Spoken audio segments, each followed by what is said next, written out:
இயற்கை சீற்றங்களில் நிலநடுக்கம் எப்போது எப்படி வரும் என்பது இன்றும் ஒரு புரியாத புதிராகவே இருக்கிறது. மோசமான பேரழிவை ஏற்படுத்தும் இயற்கை பேரிடராக நிலநடுக்கம் உள்ளது. ஒவ்வொரு முறையும் இந்த நில அதிர்வு ஏற்படும் போது சேதங்கள் மற்றும் பொதுமக்கள் உயிரிழக்கிறார்கள். நிலநடுக்கம் ஏற்படுவதை முன்கூட்டியே கண்டறிய முடிந்தால் விலை மதிப்பற்ற பல உயிர்களை நம்மால் காப்பாற்ற முடியும். இந்த புதிருக்கு விடை காண சுவிஸ் விஞ்ஞானிகள் ஒரு ஆபத்தான முயற்சியை எடுத்துள்ளனர். பெட்ரெட்ரோ லேப் எனப்படும் மலைக்கு அடியில் இந்த சோதனையானது நடந்துள்ளது. ஆல்ப்ஸ் மலையின் உட்பகுதியில் 5 கிலோமீட்டர் நீளமுள்ள ஒரு சுரங்கப்பாதைக்குள் இந்த ஆய்வுக்கூடம் அமைந்திருக்கிறது. அங்கு செல்வதற்கு விஞ்ஞானிகள் மின்சார வாகனங்களை பயன்படுத்தியுள்ளனர்.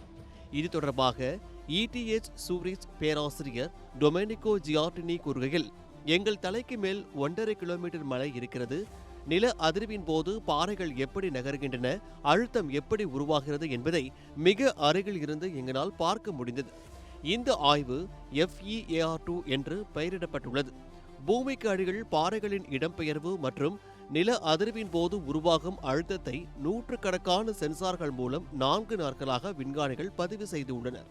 இதன் மூலம் எதிர்காலத்தில் நிலநடுக்கங்களால் ஏற்படும் ஆபத்துகளை முன்கூட்டியே கணிக்கவும் சேதங்களை குறைக்கவும் முடியும் என்று ஆய்வாளர்கள் கூறுகின்றனர். 4 நாட்கள் நடந்த இந்த சோதனையில் ஒவ்வொன்றும் பதிவு செய்ய நூற்றுக்கணக்கான சென்சார் கருவிகள் நிறுவப்பட்டுள்ளது. சோதனை மேற்கொண்டதில் 8000 நில அதிர்வுகள் நாங்கள் நினைத்த அளவை விட சற்று குறைவாகவே பதிவானது என்றும், நிலத்தில் வாழும் மக்கள் உணராத வகையில் மிக குறைந்த அதிர்வுகளாக இவை இருந்ததாக தெரிவித்துள்ளனர்.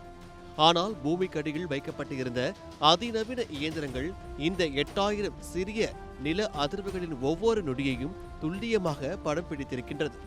இயற்கையை ஆராய்வது என்பது எப்போதுமே கத்தி மேல் நடப்பது போன்றுதான். நில அதிர்வை தூண்டி பார்ப்பது ஆபத்தாக தெரிந்தாலும் லட்சக்கணக்கான உயிர்களை காக்க இது போன்ற அபாயகரமான சோதனைகள் தேவைப்படுகின்றது. மலைக்கு அடியில் ரகசியமாக நடந்த இந்த 8000 நில அதிர்வுகள் எதிர்காலத்தில் நிலநடுக்கத்தை முன்கூட்டியே கண்டறிவதில் பெரிய மைல்கல்லாக அமையப் போகிறது என்பதில் சந்தேகமில்லை.